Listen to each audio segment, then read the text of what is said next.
Good evening, my Real News Media TV family. Welcome back to the channel for another news update. And in the news this evening, Mark Golding threatens to file defamation suit against Hero Clark. Opposition leader Mark Golding has threatened to file a defamation suit against Hero Clark, Deputy Speaker of the House of Representatives, following comments he reportedly made about Golding's relationship with his wife Sandra. The comments are said to have been made in a WhatsApp group which had approximately 300 members. In a letter addressed to Clark dated June 7, 2024, Golding's attorneys from the law firm Hart Muirhead Fatah made several demands they want met by Monday. Clark has been told to confirm in writing that he undertakes not to publish or cause to be published any defamatory statement expressed or implied in any way concerning Golding. He has also been told to agree to provide a full and unreserved written apology to Golding in a newspaper of island-wide circulation in Jamaica, in form and substance, and with prominence acceptable to the People's National Party president.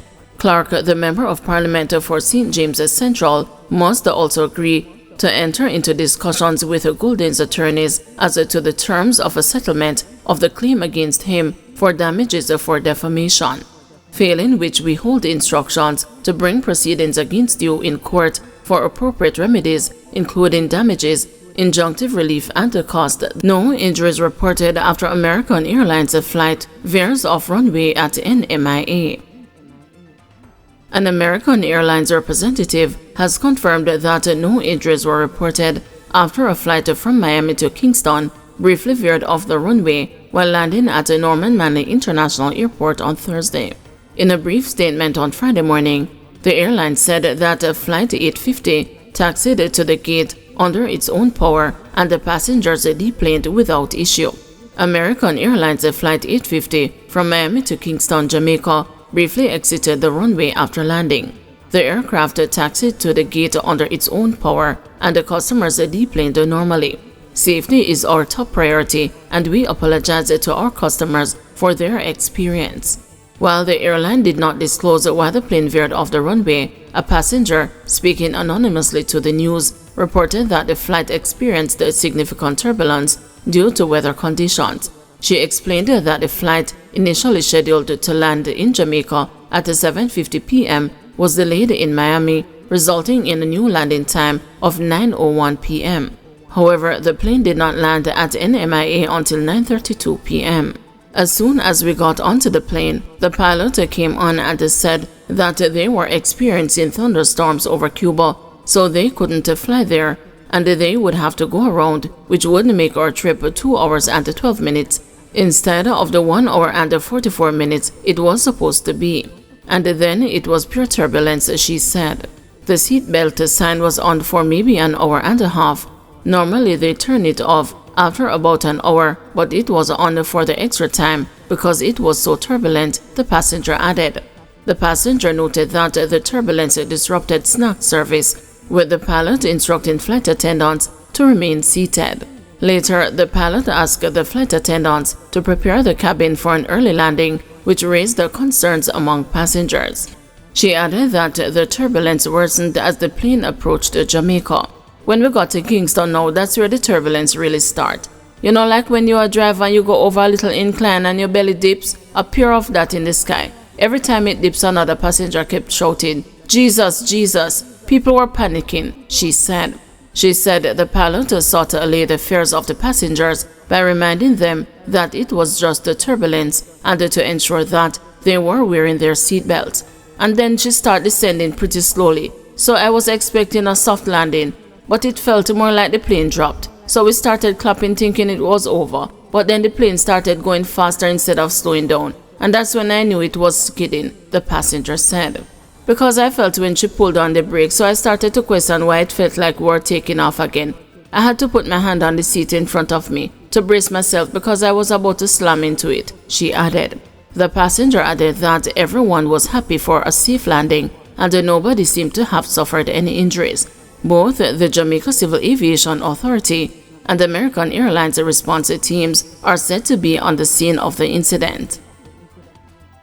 Chief Investigating Officer testifies at a coroner's inquest into businessman Jason Neal's death. The coroner's inquest into the death of Mandeville businessman Jason Neal continued on Thursday, with the Chief Investigating Officer taking the stand.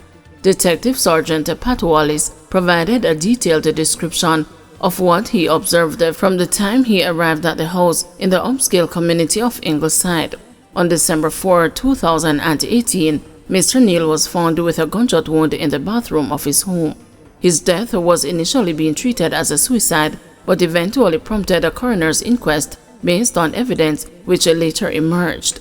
Sergeant Wallace recalled seeing a Glock 9mm pistol and beside it a magazine containing 18 rounds on the bathroom floor. He said Mr. Neal's wife, her mother, father and a cousin were inside the house, but that only Mrs. Neal's hands were swapped.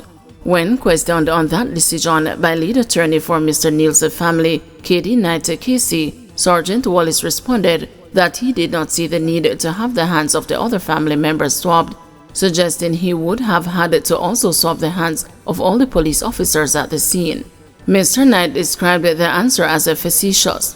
The lead attorney also suggested that the Chief Investigating Officer was incompetent, to which he responded that he would never agree with anything put forward by Mr. Knight. The matter will resume on October 3, at which time the pathologist who performed the autopsy and the ballistics expert are expected to be available to testify. Bunting calls for re-establishment of Stay Alert app. Opposition Senator Peter Bunting says that the now obsolete Stay Alert app could have aided law enforcement in their investigations in the case of primary school teacher Daniel Anglin, who disappeared in May. The digital security tool, which was introduced by the National Security Ministry in 2014, had a panic feature used as a direct means to contact the police. Senator Bunting was making his contribution to the Interception of Communications Amendment of First Schedule Order 2024 in the Senate on Friday morning, called for the app to be re-established. Had they had that app and had they pressed the panic button, it would have allowed law enforcement to track them on a live basis and understand that they're in danger and either arrange to intercept the vehicle or to respond to the last location and so on. And a lot of private security companies now offer similar things, but the beauty of this was that it was available free of charge to all Jamaica. And I really commend both from the digital side and from the law enforcement side that this would be a worthwhile investment that would contribute substantially to the safety and security, particularly of our students who are traveling to and from home on their own without parental supervision, and particularly our women. Policemen fall ill due to suspected food poisoning. The news understands that at least 10 policemen had to seek medical attention as a result of suspected food poisoning on Thursday. According to information received by the news, the lawmen, who were a part of a Level 2 tactical training course, fell ill after consuming the provided lunches. Some reportedly experienced vomiting and diarrhea symptoms and were rushed to a medical hospital. At least one officer was admitted due to the severity of his condition. 7 others are reportedly still receiving treatment, while 3 were treated and released. Thank you everyone for watching. See you tomorrow morning at 6 a.m. for another news update.